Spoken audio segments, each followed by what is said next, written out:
और जो लोग आप पे पथराव करते हैं, टेंशन मत लेना। हाथी ने कभी भौंकने वालों की परवाह नहीं करी।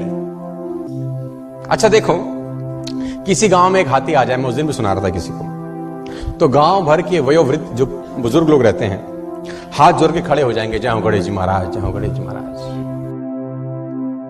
एक सज्जन मुझसे बोले कि गांव और शहर में क्या फर्क है, तो मैंने बोला गांव में हाथी को भी लोग गणेश जी कहते हैं और शहर में गणेश जी को भी हाथी कहें तो बहुत बड़ी बात नहीं है। और मुझे नहीं लगता कि हाथी के सिवा कोई दूसरा पशु ऐसा है जिसके आगे इतने हाथ जोड़े जाते हैं, मुझे नहीं लगता।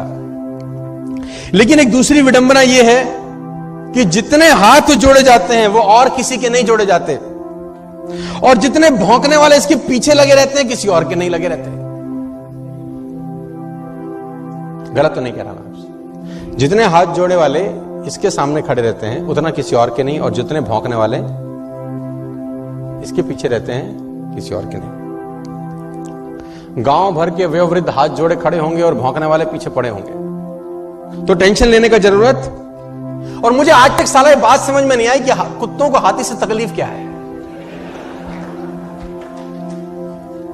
हमको कुत्तों की बात समझ में नहीं आती, उनको हमारी नहीं आती। अगर समझ में आती तो हम पूछते कि भैया तुम्हें तकलीफ क्या है, और कुत्ते जवाब देते तो क्या देते मैं ये भी बता दूं आज आपको।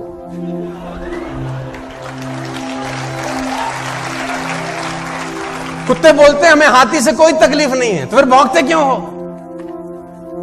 तो फिर भौंकते क्यों? बोले एक ही बात बोलते, हमें तो इसके आगे हाथ जोड़े खड़े हुए जो लोग हैं ना वो सहन नहीं हो रहे साला।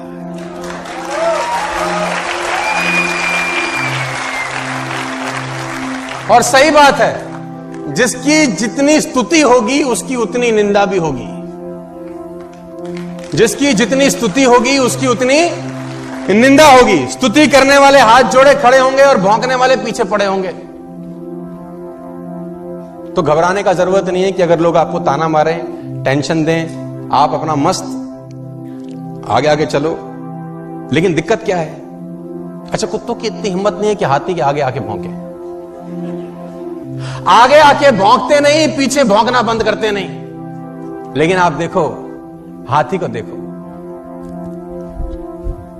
उसकी चाल में मस्ती बनी रहती है यार, क्योंकि वो हाथ जोड़ने वालों के पास ठहरता नहीं है और भौंकने वालों की तरफ मुड़कर देखता नहीं है।